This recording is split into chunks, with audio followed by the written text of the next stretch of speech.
Hi vlog, it is I. Welcome back. Thank you so much for being here. My name is Kaylee. I am a quilter slash fiber artist in North Carolina, and this is my channel. You can find art vlogs, studio diaries, all kinds of stuff that encompasses those things here. And yeah, if you're here watching, I am so happy to see you. You just got done with seeing me cook soup for Emily. I made a butternut squash soup from scratch, and don't get used to that because I do not cook very often, but I know how to make a couple of really solid meals. When my baby's under the weather, I gotta make those, obviously. But yeah, welcome back to the vlog. I'm excited for this one because we have a couple fun things planned for the week. In addition to just doing my regular sewing routine, sewing business, it is Monday currently, and I am not working today. So I've had a nice leisurely day of working on my latest quilt top, and then later I am having hot pot with Emily, hot pot at home. Let me specify, we have gotten into a really good rhythm of doing hot pot at the house. We love hot pot in general, but doing it at the home is like top tier. It's next level. We're gonna be doing hot pot at home. And then after we have dinner, I have a co-working session with my quilting class I'm a part of. We meet, it's about every week or so, to just chat and go over what we're working on, any updates that we may have, any questions that we may have for our teacher or our other peers, things like that. I missed the last one, so I'm excited to attend the one tonight. So typically I will work on my quilt or sew a little bit while that co-working session is happening, but because I have sewn so much today, I'm actually going to go ahead and draw in my journal some quilt blocks that I want to work on, and then also I want to draw something for this quilt, so I thought it'd be fun to draw something in my sketchbook first and then find a way to transfer it onto the quilt top itself. So that's what I'll be doing. But yeah, I'm excited to see everybody and chat and see where everyone has made progress on their quilt thus far, and I need to go into my virtual studio and update that, as well as see what everybody else is posting in their virtual studios, because we have those online as well. So it's a totally virtual class. It's pretty cool how it's run. It's very immersive and very community based, and you're very much like a part of something. So I really love it, and I'm very happy with the progress that I've made on my quilt so far. So last time we left off, I think I just had I had like 2 items really to talk about. I made some progress since then, as I've mentioned like 10 times during this intro. So we have this fun stuff up here. This guy is just safety pinned here, and then I have a more traditional style quilt block that I added to kind of like the center area of the quilt. A hand-pieced little log cabin quilt block, and then I added a bunch of little circles that have a significant meaning to me. So that's what we've been working on, and I just don't want to overdo it with my hand. And as you know, I've been just trying to be gentle with my hand and my thumb, so I don't want to overdo it. So we're not going to sew for 8 hours today. We're going to break it up, and I'm going to do some drawing just to still exercise that creative bug. Give my hand a rest in a way where it's just moving in a different way and not in a clutching a needle and thread kind of way. Does that make sense? But yeah, otherwise this week I'm hoping to do a lot of creating and making. I am excited to bring you along for the ride of everything else. Until my co-working session later this evening, I'm going to grab our supplies for hot pot and then make it at home, eat it, obviously, and then hop into that. So I will catch you in the next one. Again, thank you for being here. I really appreciate you. And yeah, I hope you enjoy. I'll see you soon.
So,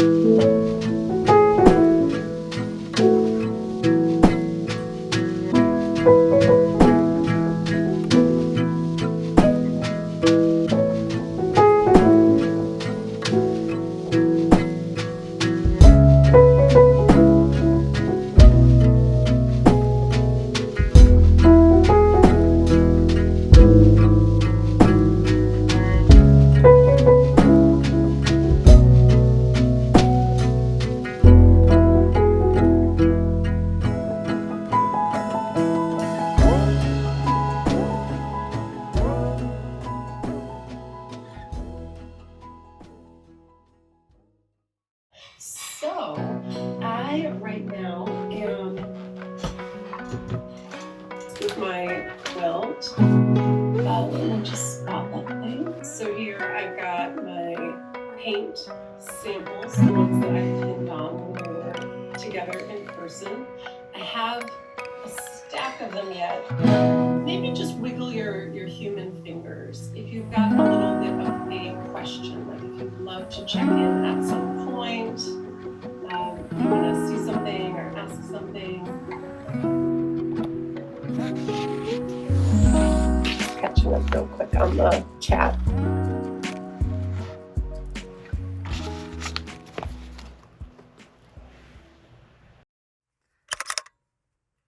Hey everybody, it's been a couple of days, but I am here after a really restorative weekend to fill you in on what I got up to and what is in store for the week moving forward. So I think it was Thursday or Friday before the weekend started, and my friend Barbara texted me. She was the same one that I got the beautiful blue, green, purple napkins for in the last vlog. She texted me and let me know that another friend from our quilty group was putting on a 2-day workshop this weekend, and that workshop was involving natural dyes and how to dye with natural dyes.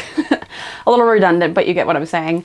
And she asked if I wanted to join in, and of course I was like more than excited to do this. It was something that I'd been looking into, trying to learn myself, but there's just so much like information on the topic and there's so many different ways to do it. The really overwhelming concept to me in general, so to have one of my friends teach it to me just sounded amazing. So I went ahead and did that this weekend. It was both Saturday and Sunday. I'm now back from that. I showered. I'm exhausted, but I feel like I learned a lot, and I'm excited to share with you what I went ahead and made while we were there. I did take my camera with and I tried to get footage, but I knew that my hands were going to be elbows deep in dye and constantly moving around, and that was very much the case. So I did not film as much as I maybe wanted to, but I think I got some footage to show you while we talk about what I ended up coming home with. And yeah, like I said, it was a 2-day process. So the first day was mostly prepping our cotton and linens for dyeing the next day, because you have to pre-treat the fabric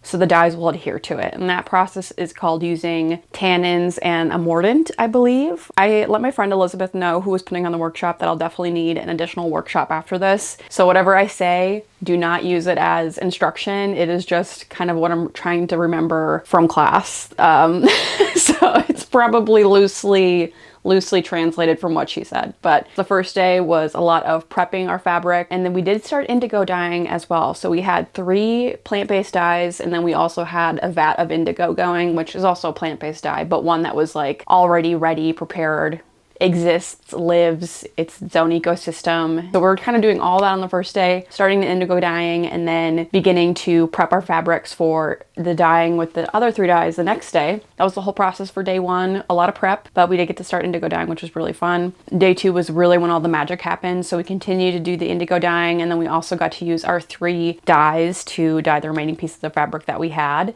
And I'll go ahead and show you everything now. Just keep in mind, everything is just dry. Nothing is washed, ready to use, because I didn't realize this, but you want to let the dyes soak in the fabric or marinate in the fabric for about at least like a month before you actually work with them. So as hard as it is to not just wash these immediately and start using them, I'm going to try and at least wait 30 days, but they look really great right now. So I can't wait to see what they look like once they're washed. So let me go ahead and show you them. So as I show you these, I'm going to pack them up in their designated bags. They're not fully dry yet. In some of the spots, they're a little damp. So I'm just going to leave these bags open and let them air out for a few days before I seal them, but they are dry enough to handle, and I feel safe doing so.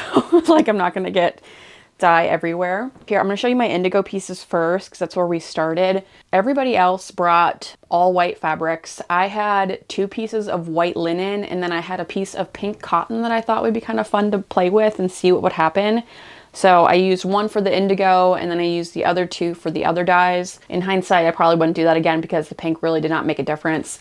But I think you can see here that it really did make an impact with this indigo dye. So basically what I did for this is I accordion folded this, and Elizabeth had me seal some popsicle sticks on either side of it. So I wasn't really sure what the effect was going to be, but I love how this turned out. The indigo color is a little bit darker in person, so just keep that in mind, but I love what's going on in these spots here. It's going to be so cool to use pieces of fabric that I dyed with the assistance of my close friends, and I just love that we all got to do this all together. Now I'll think of that every time I work with this material. I've been leaning towards using more sentimental fabrics recently, and this is just really special to me. So this is the first indigo piece. All right, and this is also an indigo piece that was pink, I believe, and I dipped it once. The other ones were dipped at least 5 times. This one was just dipped once. Pre-treated it using a type of resist. So a resist is basically something that permeates the fabric so dye can't get into it. So the idea here is that this is going to be indigo or like a periwinkle color because the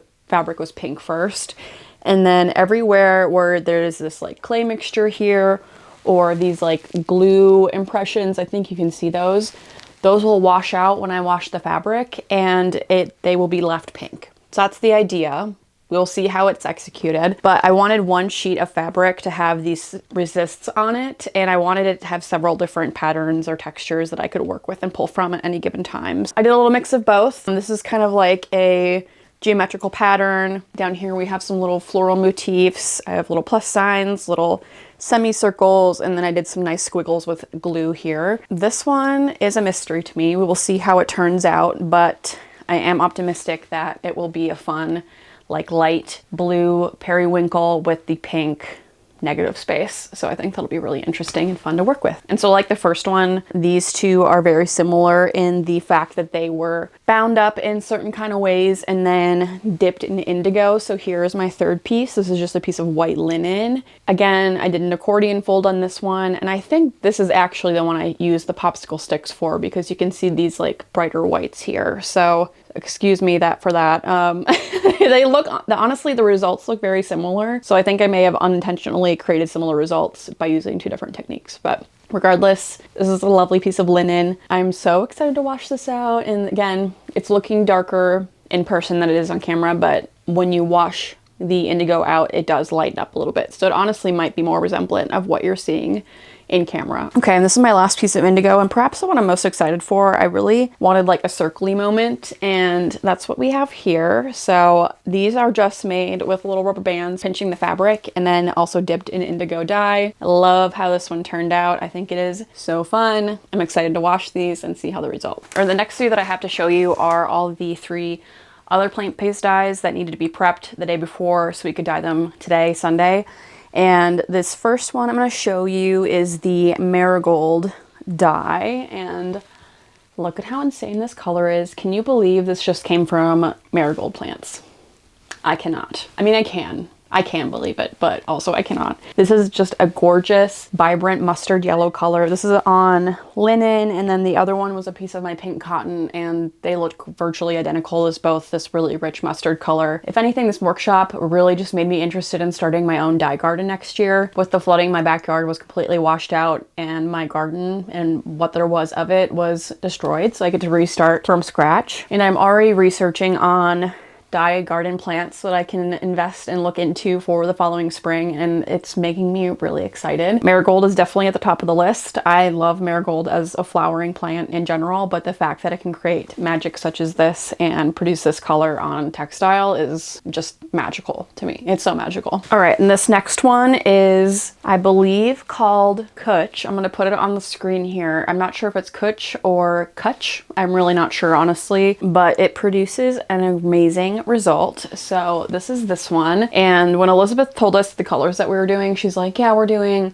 a yellow, a magenta, indigo, and a brown. We were all like, brown. Like, why are we doing brown? But little did we know the brown that we would be working with was this amazing. This is a gorgeous warm tone brown, as you can see, and I have 3 pieces of this, I believe, 2 linen and 1 cotton. I am always in search of a brown. I feel like it's probably the area of my textile collection that I'm missing the most of, is like a brown color. To have such a perfect version of brown, in my opinion, is like priceless, and I'm just really excited with how this came out. This one, I'm not sure what the actual kutch material is. I think it's like a root or a bark. Maybe it's a clay. I don't know. I'll have to look it up, and I'm gonna put it right here what kutch is. So yeah, that is this one. And I know that I mentioned that these were all plant-based dyes, but I guess this one technically is not plant-based. This is cochineal.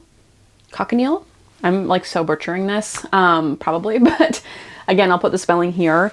This one is actually a ground up beetle pigment, and it resulted in this incredible magenta color. It is coming up so much fairer on camera than it is in person, but it is so vibrant and gorgeous. This is like the perfect mid-tone, not too warm, not too cool kind of fuchsia, but I would say this is more of a true fuchsia than anything else, and I am probably the most excited about this one and the indigo. Elizabeth had to make a sort of beetle tea to extract the pigment from the actual material itself, and we were just like cracking up over that. So gorgeous. I love how this turned out. It's gonna be so hard for me to wait a whole month to use this, so I might have to take a little sample to wash out and see how it goes, especially if this one's probably the most tempting and hard for me to wait for. But yes, this is the fuchsia color that we made. So that is all that we went ahead and dyed this weekend. I have so much new fabric that I get to wait on, and again, get to be surprised by later on when I actually wash this and work with it. Thank you so much, Elizabeth, for teaching this workshop for us. I know that we are a chaotic kind of group, but you did great with us, and I feel like I learned so much and I feel so inspired. I already ordered multiple books to go ahead and further my education on this subject, because I think it would be so amazing, like I said, to have my own dye garden and maybe do a little bit of this in my own time. I am so excited, and this was such a great surprise opportunity for me and my craft. Again, thank you, Elizabeth. All right, and one other thing I wanted to update you on before I signed off for now was the fact that I have not only been working on my quilt top for my quilt making class that has been in progress, but I've also started another smaller project, and I was just feeling the urge to have something smaller that I could finish, something to do with my hands that wasn't like as cumbersome as this quilt top that I'm working on. So I made this little baby quilt. It's actually upside down. He belongs this way. This is my little primary color quilt top, and as you can see, I have it all quilted. I just need to do the binding now, which is this raw edge that you're seeing here. This quilt making method is actually one that I learned from another quilter. Her name is Amanda Nadig, and this is her quilt-as-you-go method. I remember I attempted her method of quilt making about a year ago, maybe a little bit less than that, because I've honestly only been quilting for a year. That's crazy for me to think about, but it really only has been a year. But I've always been intrigued by this style of quilt making. I did attempt this about a year ago, and I struggled so hard with it. It's basically where you have your piece of batting or a piece of material, like just a blank sheet of fabric, like something to work on top of, and then you stitch scraps in a way that can make a whole quilt top eventually. And I really struggled with the method, like I said, about a year ago. So I wanted to reattempt it because I just love the look of like a messy quilt. And I also have all these scraps of cotton batting that need to be used. And I thought, you know what, I'm just gonna give it a whirl. I have nothing to do this evening. Let me get it started. I think I started this Friday evening, and I already have it quilted. Like I said, it's a really quick process, but I am just so tickled with how this turned out. I think it's really fun, no fuss, and it is a great way for me to use some scraps. So I went with this kind of like primary color, clown-esque theme. I started with this like polka dot fabric that I've had for a while and just have not done anything with. I already have my next fabrics pulled for my next little quilt that I'm gonna do. Let me see if I can find them real quick. I know that I packaged them up earlier today. So this is the next little quilt that I'm gonna make. Let me show you the piece de resistance. These little geese on this cream. Maybe they're ducks. They kind of look like mallards in a different colorway than what is natural. We'll see if I can finish this one tonight. We are going out to dinner with a friend of ours after this, so I'm not sure what time we'll get back. But whenever I do finish it, I will let you know. The binding is usually pretty quick for me, so this shouldn't take any time at all, but I am really happy with this little project, and I want to continue to make more of them for my own enjoyment and pleasure, I guess. You can turn them into little wall hangings. They could be like little tarot mats too. I didn't even think of that until now, but that would be a really great little use for these. I just want to keep making them with my scraps because they're a fun little exercise. It's different than what I'm used to doing. That is this little colorful quilt that I made also this weekend. All right, I have been talking for a long time. My throat is getting more and more raspy. Like I said, tonight we're gonna go out with a friend of ours for dinner. We're going to our favorite Chinese spot that we love to go to. Is it just a little hole in the wall? It makes some of the best authentic Chinese food that I've had. We always want to go there, so we're going there tonight. The rest of my week is very, very busy. That is all I have for you now. Thank you so much for being here. I will see you in the next clip, and yeah, thank you, thank you, thank you. Bye.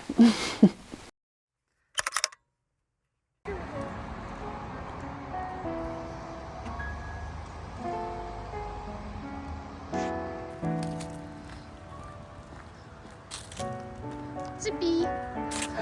Good girl. Good girl.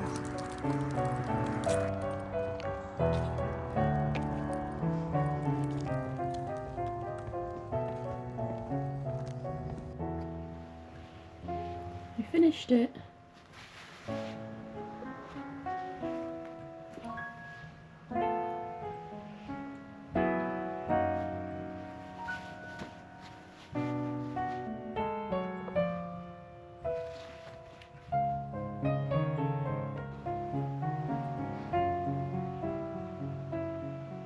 Love it.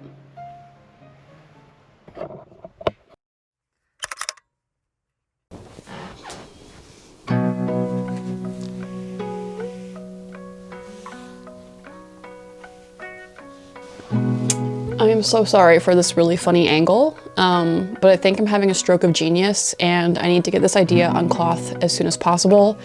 So just bear with me. Just bear with me for a second.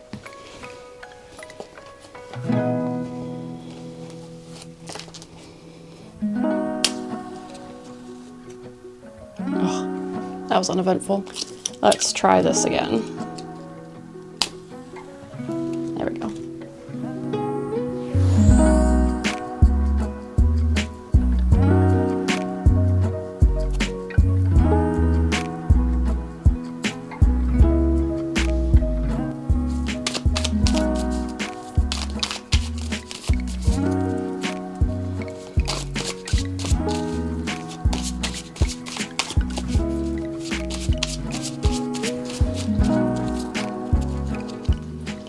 I'm like really nervous. Okay.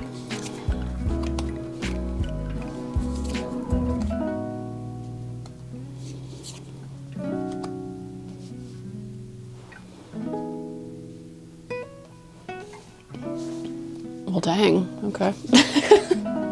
Wow.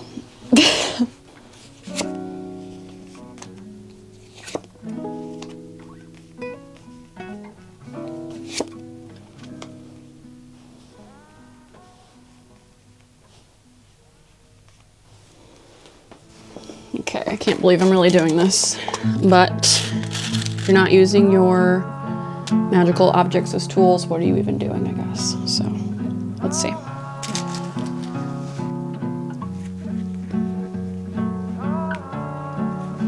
Okay, that wasn't so bad.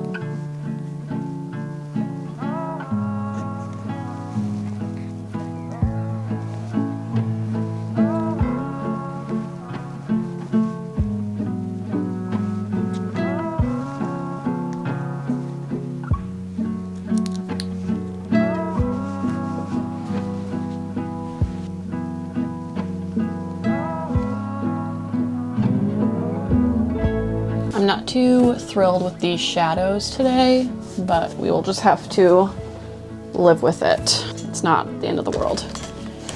But yes, here is what we are working with at the moment. I did not use the original cards for the Oracle because I illustrated that Oracle deck. I don't know if I've mentioned this on my channel at all, but I have illustrated two Oracle decks in the past, and that one was the first edition of the first deck we did, and it's out of print, so I didn't want to pin through my original copy because there's only a limited number of those left. And this is my tarot deck that I have been through so much with, and it's precious to me in a different way than postcards is precious to me. This is precious to me through life experience. I don't mind if this shows a lot of wear and tear over time. So I physically pinned the cards to the quilt top, but they're not going to stay here. We're going to like go around them and trace their outlines with embroidery. But in the meantime, I just wanted to have them be able to be stable. And I think that being able to look at them and review them while I'm stitching will be really nice. So yeah, that's kind of my thought process with this. I say let's start with these. Let's start with the tarot first, actually. I think that might be kind of fun. So like I said, I wanted to go around each card with embroidery thread. I'm trying to decide what to use. I love the tone of this one. It's so deep, but it verges on green in comparison with all the other blues, which I'm not really that into, but I also have this pearl cotton too that I think would be a perfect substitute. You can see it's just a really nice deep blue shade. So I think we'll go with this one. What I'm gonna do is I'm gonna try and gently move these cards out of the way. We'll work on our friend here first. Whoop, sorry buddy.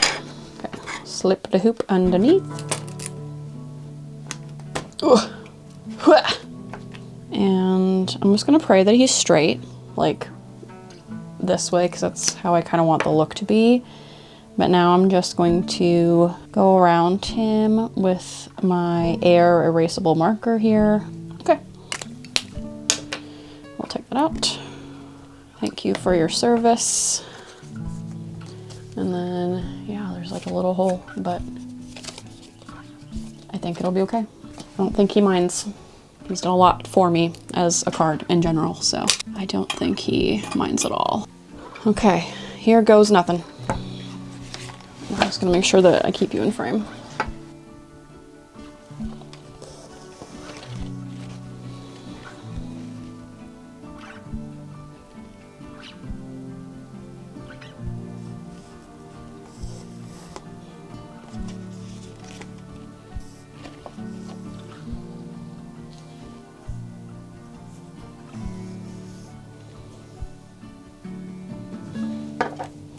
I really admire the sewists and quilters, crafters on YouTube that just seem to do this and chit chat with you the whole time.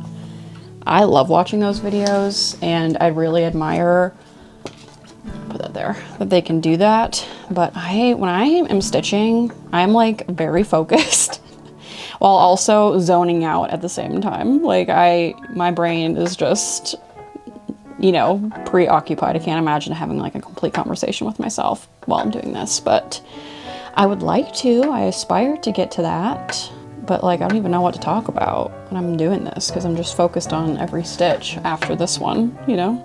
I'll tell you what I'm actually thinking about though. We are going to the fair this evening and I am so excited. All I can think about is the food we're gonna eat. Yesterday I printed off a map of the fairgrounds and numbered everything that I would like to go to in order of the places I would like to see and the food I would like to eat. I'm prepared this year.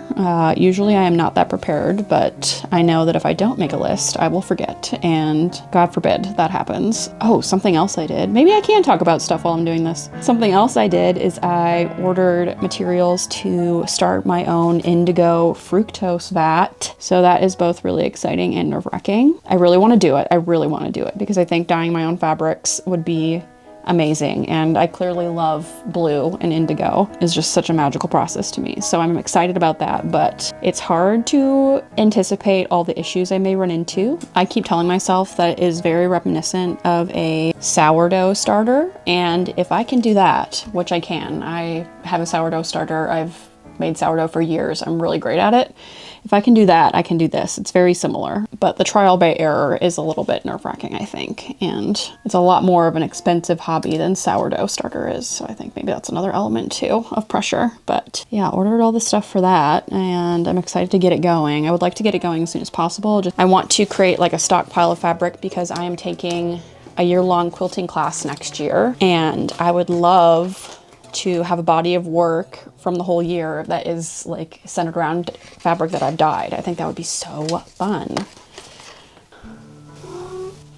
Oh, hi, Gary.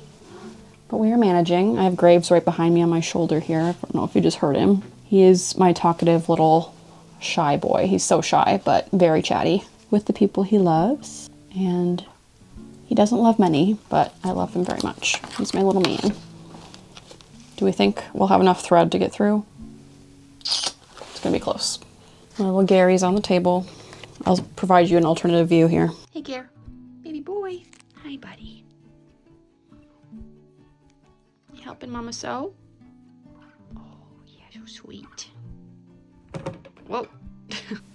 Backstory behind Graves is he and his siblings were actually all found in a garbage can when they were like 3 weeks old. He was just a little guy. One of my friends wanted one of the kittens, and there was this one black kitten, which was him, and she asked if I wanted him, and I had just moved to North Carolina. I'd been into North Carolina for like not even a month at this point. I said, sure, if he's there when you pick up your kitten, I will take him. We're definitely not gonna have enough thread. Hi. Yeah, we're talking about you. Are we talking about you? Oh my goodness. Oh my goodness. He is not a paid actor, but he's really sweet. I said, yeah, sure. If he's still there when you pick up your kitten, I will take him. And long story short, he was still there, and he has been my little baby slash thorn in my side ever since. I love him so much. Right, Gary. He's a really complicated character, but as you can see, he's very sweet. Aren't you, buddy? Oh, okay, I need to do this quick. Y'all don't mind if he's here, do you? I don't think he's gonna want to leave anytime soon. So funny. I have this like so zoomed in, like and my desk isn't large that I'm working on, but it's not, like there's other places on this desk where he could lay, but he insists on being right in the middle of the action. If you have cats, I know you can relate.